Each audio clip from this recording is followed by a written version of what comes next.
You know, the foreskin is a wonderful part of the penis. In fact, I always say it's the best part of the penis. So it is very unfortunate that in the United States, so many people grow up thinking that the circumcised penis is what's normal. That's what looks normal to them. They think their idea of the uncircumcised penis, I don't know what exactly they imagine, but many of them have never seen one. They think of it as some weird exotic thing, and the questions they ask, like how do you pee or how do you ejaculate, shows that they really don't have any idea how it functions. And yet, when you think about it, the penis is designed, according to an anatomical, physiological standpoint, it works best when it's complete, when it's whole, when it has all of the parts it's supposed to have. And the foreskin is one of these very important parts. So it's one of those things it's sad that so many people don't even know what it looks like. They've never seen one. And it's one of those things that we need to make circumcision not only a thing of the past, but also we need to change people's minds and get them to realize and appreciate that this penis covered in foreskin is how it's supposed to look, and to kind of have this be the image that's associated in their mind. So when they think of the penis, they will automatically think of one with foreskin. This is the goal. This is what we need to see people take in and see as being the way it's supposed to be. Now, these drawings will show, how an intact or uncircumcised, uncut penis looks, both when flaccid and erect, and kind of demystify what the penis actually is supposed to look like. Unfortunately, too many people are very confused and never seen one. So hopefully these drawings will illustrate that for everyone. Here you can see 4 drawings of the uncircumcised, also intact or uncut penis, showing this is the same penis, and you can see that it has slightly different shapes depending on the angle or whatnot. And you can see underneath the foreskin the rim of where the rim of the head would be. You can also see the major blood vessels that run through the foreskin going all the way down to the end. In the one on the bottom right, you can see the foreskin is being stretched a little bit so that you can see how flexible and stretchy that it is. And of course behind is the scrotum. The overhang itself is called the acropathon. Here you see, of course, the same drawing, just with the colors reversed. It helps enhance the crinkles that are in the tip of that acropathon, or foreskin overhang, which is the popular terminology. And you can see how much flexible skin there is that is covering the head, also called the glans. That's G-L-A-N-S, no D, of the penis. Now, of course, the frenulum is on the underneath side, inside the foreskin, so you can't see it in these drawings. But this is the way that the penis is supposed to look. It is supposed to have this foreskin. It's not too much, it's not redundant, it's exactly how it's supposed to be.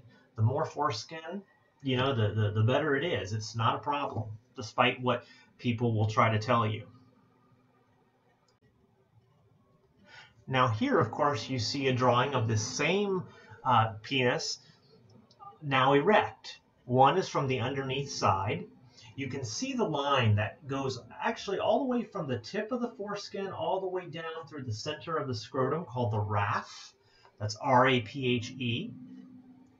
And then, of course, the top view is from the side. Once again, in this erect penis, you can see the edge of the glands, that rim of the head underneath the foreskin. And you can also see that the foreskin is very stretchy.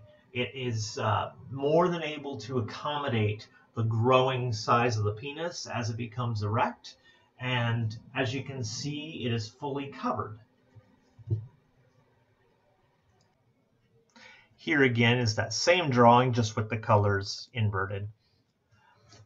So once again, it is perfectly normal for the intact penis to be covered with foreskin when it is erect.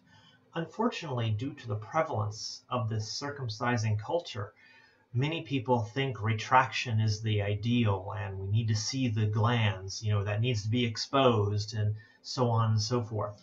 This happens on average around 11 or 12, but it can happen all the way up till the age of 18, and that's completely normal before first retraction occurs. Sometimes it's even later. And on a few rare occasions, some guys never retract. And if they're not having pain or discomfort, this is okay. Circumcision is not necessary. Now, of course, sometimes, there might be some steroid creams that they might be able to use, or some stretching exercises to loosen it up. But again, circumcision is not necessary, and if there is no pain or discomfort, then there is no need to worry about whether a guy can retract or not. Another thing that is a common misconception, people seem to think that a penis looks just the same as a circumcised one when it's erect. This is not necessarily the case. As you can see here, this penis definitely does not look circumcised.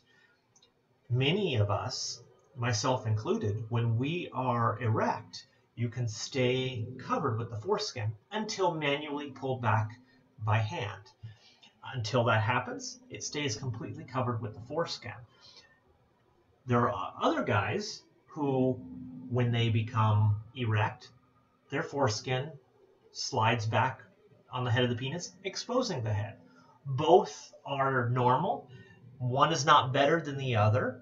It's just, that's how it is. It has to do with the size of the guy's penis, the length of his foreskin, the stretchiness of that particular guy's foreskin, the size of the opening of the foreskin.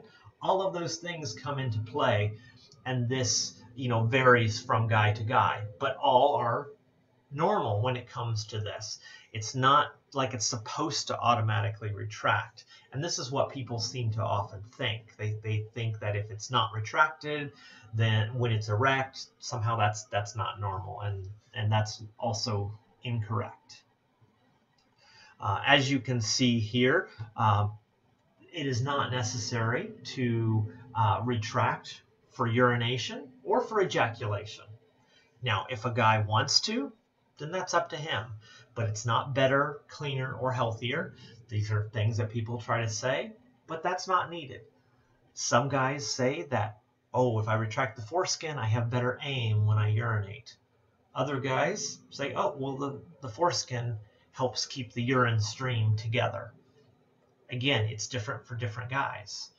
But the important thing to remember is that these things do not require a guy to retract. Hopefully, these pictures and my explanation has helped to demystify what the intact penis looks like, or uncircumcised penis, uncut penis, whichever term that you tend to use, and that you will come to appreciate the wonderfulness of the foreskin and how awesome it is. I say over and over again that I'm very proud that I'm not circumcised. I'm so glad I have my foreskin.